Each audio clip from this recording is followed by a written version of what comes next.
Hey everybody, Ben here with We Go Fishing, and this video is going to be 7 tips. And I think this is going to be an important video because I get this question a lot. People ask me, they say, how do you plan a successful fishing trip? Because you go fishing with your kids, you go different places. What are things that you do to plan a successful fishing trip? And I am kind of a planner, I'm kind of an administrator, and so I kind of think through things, and my wife will tell you I probably overthink things from time to time, but I do my very best to kind of put together a plan on how things will go, and sometimes the plan works out, sometimes it doesn't. I'm not a professional. My dad taught me to fish, and I've been fishing for many years, so I've learned some things, and hopefully these things will help you too. Before we get to that, I just noticed on our YouTube channel here, we are at 490 subscribers. So we're getting really close to 500. We're gonna have a 500 subscriber giveaway. So if you haven't subscribed yet, make sure you do so and like the video and all that good stuff. We'll put social media links and all that in the description tag. And by the way, all the things I'm gonna talk about in this video are also gonna be in the description below so that you can look and you can see this. And hopefully it'll be a resource for you to plan a good, successful trip to go to when you go fishing, hopefully going fishing with your family, going fishing with your kids, making those good memories. So let's get started with this. First thing I do, the very first thing I do, we're thinking about fishing. We're always thinking about fishing, let's be honest. And we always hope the fish are thinking as much about us as we're thinking of them, but we're thinking about fishing, and so we say, when are we gonna go? Okay, so we look at the calendar, we get some days in mind, and then what do? Well, the first thing I do is I go and I check the weather. And I have 2 places that I go to check the weather. The first one being Weather Underground, and I'll show you why I go to Weather Underground. But I use Weather Underground. That's the first place I go.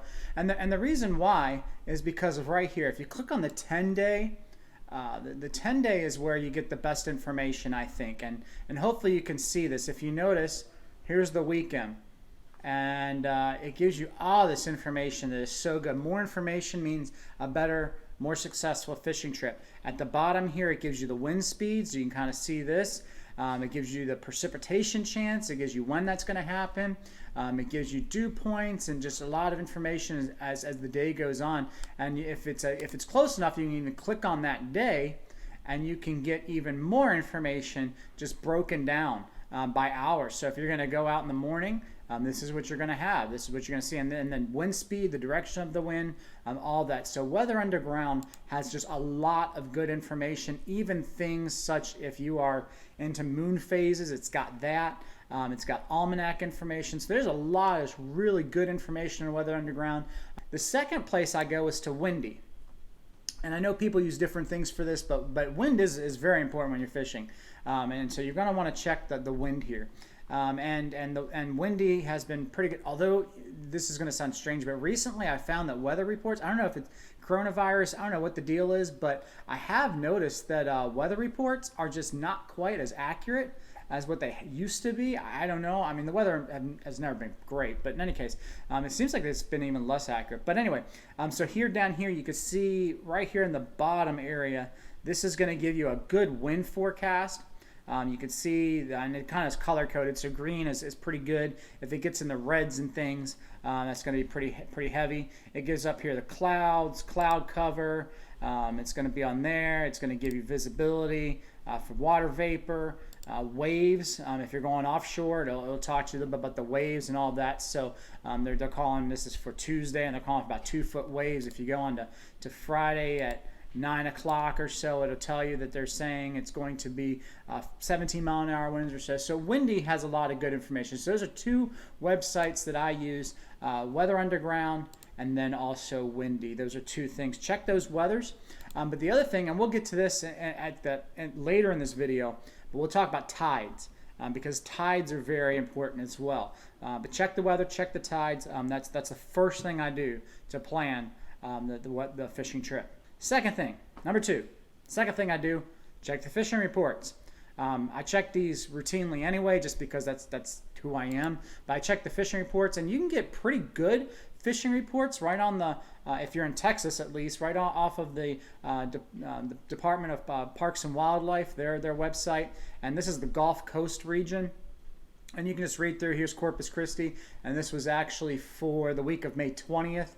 2020, and it says fishing there is good, so it's okay. Gives you water temperature as well. Gives you what they're catching them on. Redfish good on live mullet. Speckled trout are good, found around the tide gauge bar. Darker paddle tails, it gives you flounder and black drum. And so it tells you a little bit about the fish, the target species that you're going for, but I checked the fishing report there. Another place that I go for fishing reports is corpusfishing.com. And they have also reports here on the side for Packery offshore. They're not updated as often, but they do have some information as well, even Baffin Bay and Aransas, Rockport. So all of these fishing reports are here. It also has some wind and wave information that they put on theirs, but then also the local marine for the tides and things. So corpusfishing.com is a pretty helpful. Here's the pins update.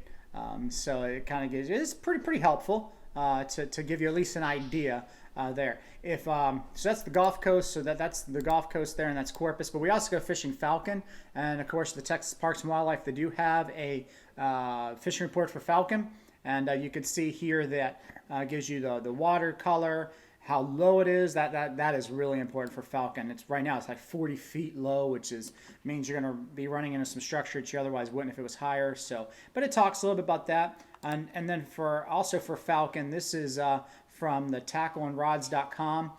This is a local place down there. And he gives a really detailed report about conditions and things like that of what's going on. So it's a good read there. But that's the next thing I do. So after I check the weather, I check the fishing reports, which brings me to number 3. And number 3, I start choosing locations. Location. It's not just true in real estate; it's also true in fishing. This is what I don't know if you've ever seen one of these. This is called Hook and Line.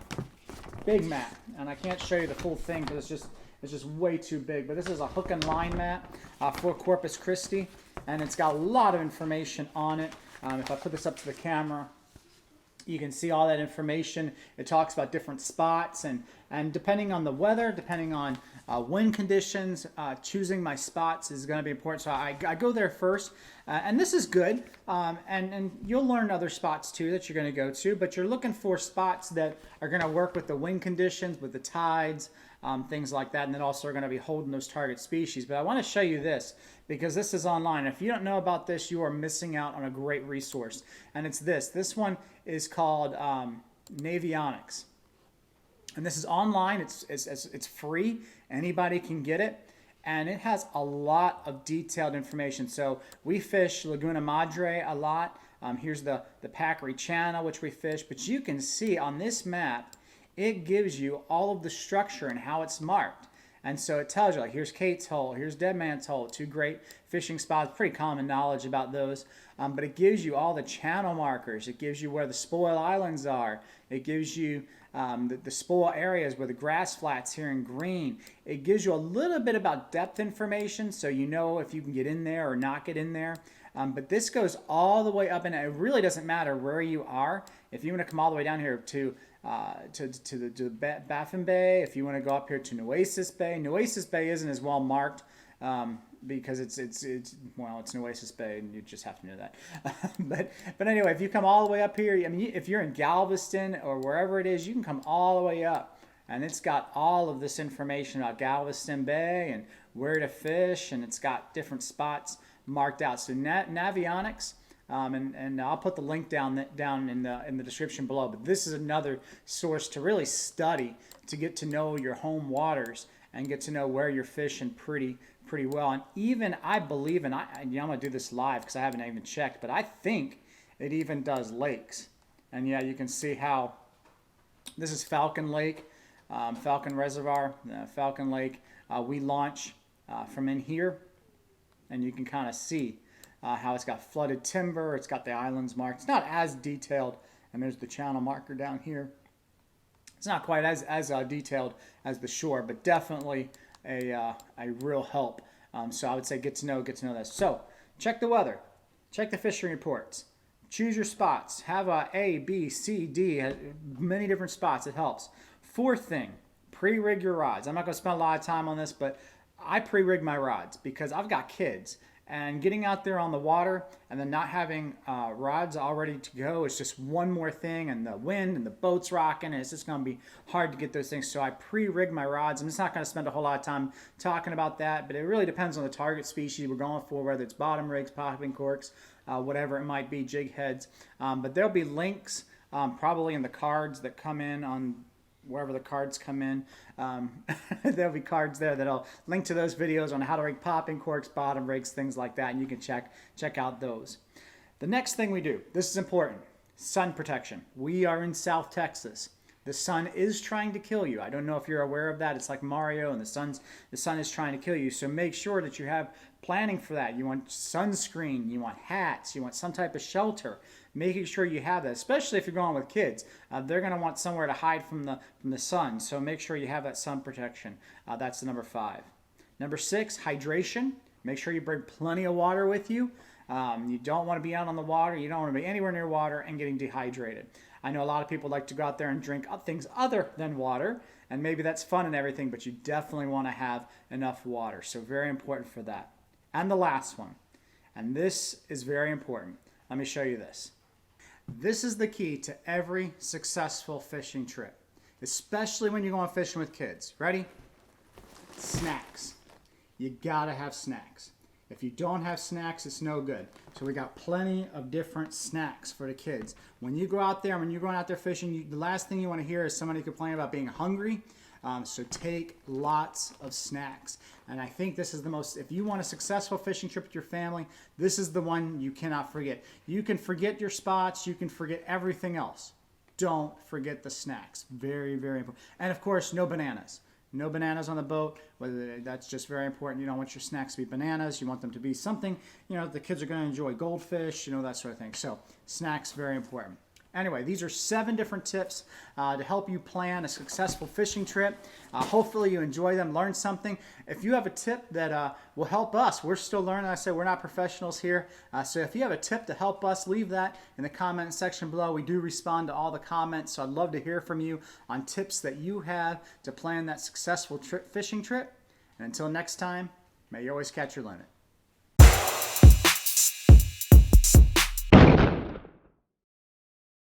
Bonus material here. This is going to be something I wanted to show you, and I just forgotten that when I was going through the fishing chips. So there's a special bonus material here. If you stuck around to this point in the video, then this is for you. And don't miss this, because this is definitely going to be worth it.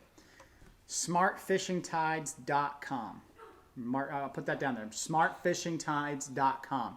This site has a lot of information. It's powered by Saltstrong. I'm not endorsing, I'm not paid or endorsed or anything like that, but smartfishingtides.com. You can come over here and you can I'll click on Corpus. So much good information on this. I don't put a lot of time into the strike zone calendar because everybody knows the best time to go fishing is when you can go fishing. So they have a strike score, and they calculate it through all these different things. I don't put a lot of stock into it, but some people really do. This is what you really want to pay attention to, and they have it for all the dates. So if I click this weekend, here's Friday. This is your tide chart. You can see this is low tide, this is high tide, and this is when the tides are moving, because you want to fish when there's tide. So it's going to give you all of that information right here on this website. Feeding hour projections, that can be helpful. Again, I don't put a lot of stock into that, and the reason why I don't is because guides go fishing all the time. They come back with fish, and the guides go out at certain times every day, and the same times every day. So I don't think they put a lot of stock into this either. Maybe they do. If you're a guide and you put a lot of stock into it, tell me why. But this is very important. This tide chart telling you when that's going to happen. It's got the feeding hours, the weather. The radar is going to be on there. They have a satellite map as well. The sonar map that they use comes right off of the Navionics website that I showed you. And it's got that same thing. You can kind of zoom in. But all of this information is contained right on this website. And you can load other nearby tide stations. And they've got a bunch of them marked. So that you can see the fishing forecasts and how the tides are moving, because tides move differently at different spots. If you didn't know that, hopefully you do now, and you can kind of see where the tides are. So again, special bonus material, but this website here, smartfishingtides.com, very helpful here in Texas, and I do believe, if I'm not mistaken, they do have that for other states as well, for the United States, so you can search for your area. based upon where you are. There's Florida, Georgia, wherever it is, and you can search for your tides. It doesn't look like they have anything out on the West Coast. This is definitely East Coast and Gulf Coast stuff, but you can check this out. Very helpful. Thanks for watching.